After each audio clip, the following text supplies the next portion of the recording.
మీ అందరికీ నమస్కారం.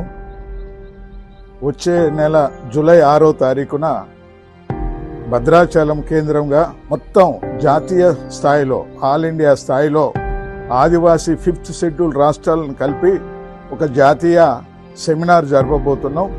ఈ యొక్క సెమినార్లో ప్రధానంగా ఏంటంటే ఈ ఆదివాసీ ప్రాంతానికి 5th షెడ్యూల్ భారత రాజ్యాంగం కల్పించిన ఒక చట్టం ఉంది.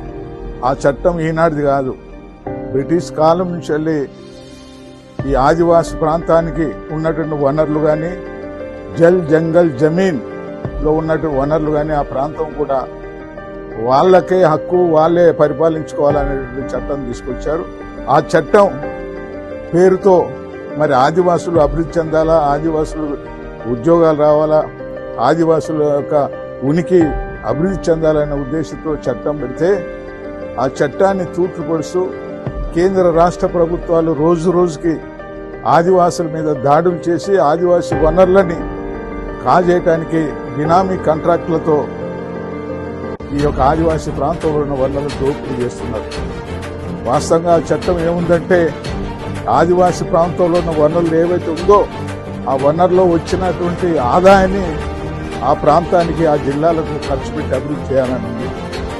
కానీ ఇప్పుడున్న ప్రభుత్వాలు కానీ బినామీ కాంట్రాక్ట్ కానీ అదేది లేకుండా కేవలం ఆదివాసుల పేరుతో కాంట్రాక్ట్ తీసుకొని ఆదివాసి పేరుతో ఇసుక సొసైటీలు చేసి ఆదివాసుల పేరుతో వైన్ షాప్స్ తీసుకొని మొత్తం కాంట్రాక్ట్, సివిల్ కాంట్రాక్ట్స్ కానీ కోల్ మైన్స్ కానీ అనేక ప్రాజెక్టులు కూడా ఆదివాసుల బినామీతో దోపిడీ జరుగుతుంది.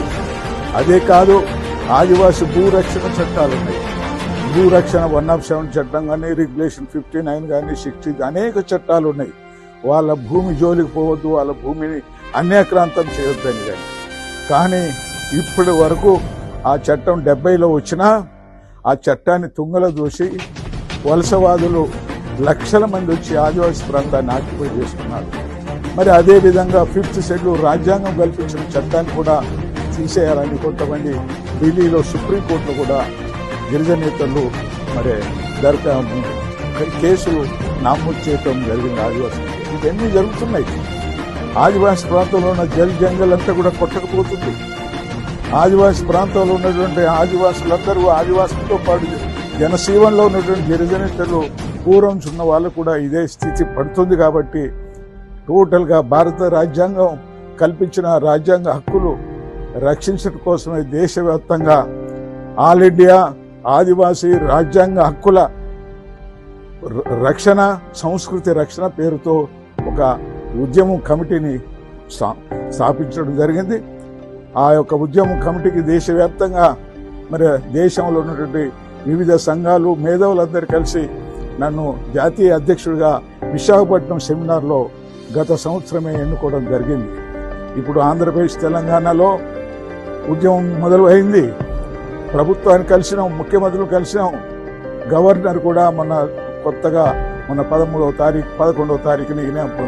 తారీఖున మన తెలంగాణ గవర్నర్ కూడా కలిసి ఒక మెమోరాండం 10 ఎజెండాల మీద ఇవ్వడం జరిగింది.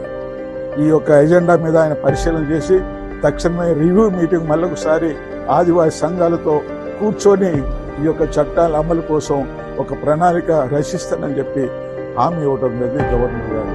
మరి ఇవన్నీ జరుగుతుంటే మరి ఈ బినామీ పేర్లతో ఆదివాసీ సంపదను తోలకపోయి ఆదివాసీ ప్రాంతాన్ని నెగ్లెక్ట్ చేసి కనీసం తాగటానికి మంచినీళ్ళు కూడా లేనటువంటి గ్రామాలు, కరెంటు లేనట్టు గ్రామాలు, రోడ్డు లేనట్టు గ్రామాలు, విద్య లేనటువంటి ఎన్నో ఇబ్బందులు పాలైనట్టు వీళ్ళందరి మీద దేశవ్యాప్తంగా కూర్చొని ఒక నిర్ణయం చేసి కేంద్రంలో ఢిల్లీ ప్రభుత్వాన్ని రాష్ట్ర ప్రభుత్వం ఎండగట్టడానికే మరి ఈ యొక్క జూలై 6వ తారీఖున సెమినార్ నడిపిస్తున్నాం.